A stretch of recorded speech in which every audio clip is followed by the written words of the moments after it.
Et bonjour, chers abonnés au Courrier Heureux, j'espère que vous allez bien. Je vous ai concocté une petite vidéo en avance rapide pour pas que ce soit trop long non plus pour vous. Et puis si ça vous intéresse évidemment, hein, des coulisses de fabrication donc de lundi 25 mars. Et donc après 2 semaines d'activité intensive sur l'ordinateur, il était temps de reprendre la fabrication. Donc je me suis attelée à la tâche justement ce lundi. Et donc je commence avec mon petit rituel, c'est-à-dire protéger tout ce que je peux avec des sachets, des sacs à poubelle que je réutilise tout le temps, dont mon bureau et les rideaux. Pour info, les rideaux blancs ne le sont quand même pas. Et puis après, je me suis occupée donc de récupérer les pots que je garde au frigo de couleurs qui sont déjà fabriquées pour couler les couches manquantes. Et là, vous ai emmené sur donc le coulage des couleurs d'une seule plaque. Et j'ai commencé avec une commande personnalisée d'une cliente qui se reconnaîtra. Je lui fais un côté en plastique de Montastre.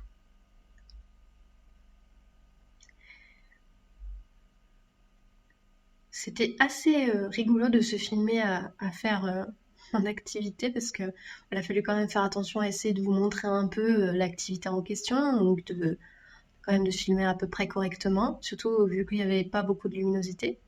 Et en même temps, c'est marrant parce que c'est toujours, enfin, vraiment, il y a toujours un truc qui m'arrive pendant que je fabrique ou que je suis en train de couler les couleurs. Il y a toujours un moment donné où il y a un gland qui tombe alors qu'il était plein de couleurs par terre sur le sol, une pipette qui gicle sur le rideau blanc. Enfin bon, voilà. J'ai de la chance, pendant ces quelques minutes, j'ai pas eu trop de problèmes.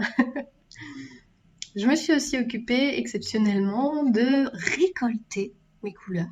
Oui, on récolte les glands après et avant. Donc oui, voilà, c'est comme ça. Là, en l'occurrence, j'ai fait la récolte de ceux qui étaient finis d'être coulés. Donc quand c'est les plastiques, je les nettoie comme je peux. Et quand c'est ceux en forme de gland, je pas spécialement à les nettoyer. Mais j'ai juste ensuite à les ranger. Je vous ai emmené d'ailleurs dans mon petit rangement pour les demi-godets et les quarts de godets.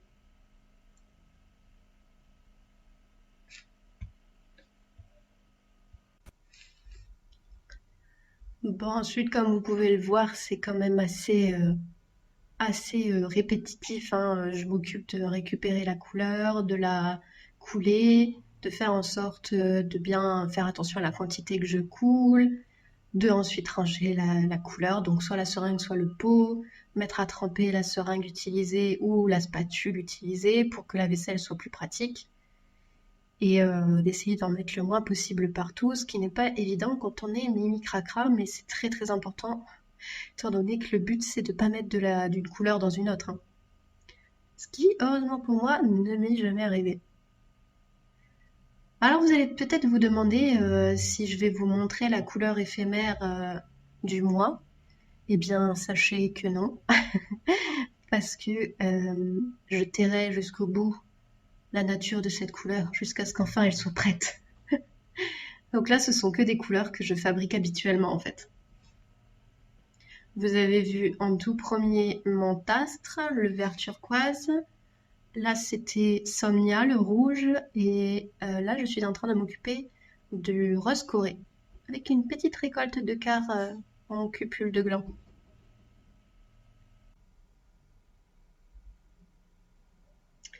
J'ai mis au point une petite façon de fonctionner qui commence un peu à rouler, mais malgré tout, travailler avec les cupules de gland, c'est quand même assez... c'est parfois un petit peu fastidieux, hein. Attention, pas fastidieux dans le mauvais sens du terme, juste c'est parfois un peu compliqué. Il n'y a pas tout le temps des rebords pour quand je veux remettre une dernière couche, donc des fois ça coule, donc des fois il y en a partout. Il faut les caler avec les petits graviers, c'est pas toujours évident.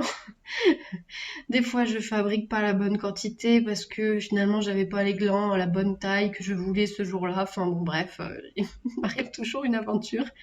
Mais c'est aussi le charme de l'artisanat, je pense.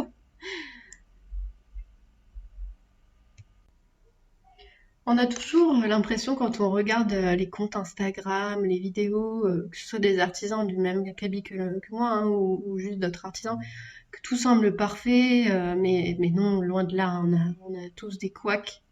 Et, j'arrive jamais à voir trop ce qui pourrait être glamour dans mes coulisses, mais d'un autre côté, je pense que c'est quand même assez chouette de pouvoir vous montrer tout ça. Donc, j'espère que ça vous plaira malgré tout. Et n'hésitez pas à me dire si ça vous plaît pas. J'en refais pas, hein.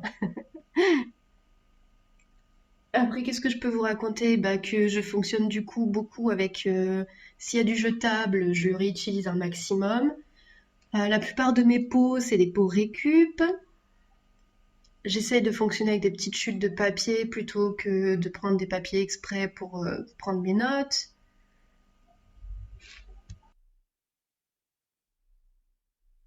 Après, peut-être que ça va vous surprendre, mais vous avez peut-être vu que j'ai pas beaucoup de quantité non plus. Je fabrique jamais plus de 20 godets à la fois.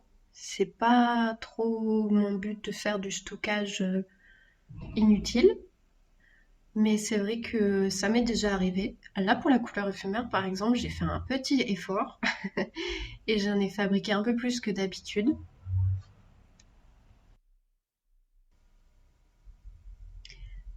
Voilà, la récolte a continué. Je sais pas si vous avez vu, mais j'ai récolté des petits godets plastiques également de Lagone, le vert turquoise Lagone.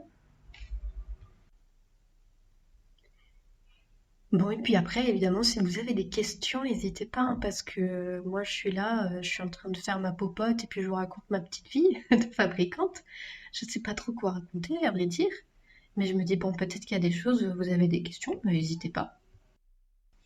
Et puis pour finir, du coup, la vidéo, activité assez rare pour le souligner, c'est que comme je ne fabrique quasiment pas ou peu de godets en demi-plastique, ça m'arrive peu d'écrire le nom dessus, mais j'aime vraiment trop ça. J'ai depuis peu les tampons de la compagnie des elfes avec lesquels je pourrais tamponner directement, mais j'avoue que c'est un petit plaisir d'écrire le nom sur les godets. Donc je continue de le faire, surtout pour le peu que j'ai à faire. On peut pas écrire sur les cupules de gland, c'est dommage. Ce serait chouette. J'ai essayé ceci dit. Ça marche pas très bien.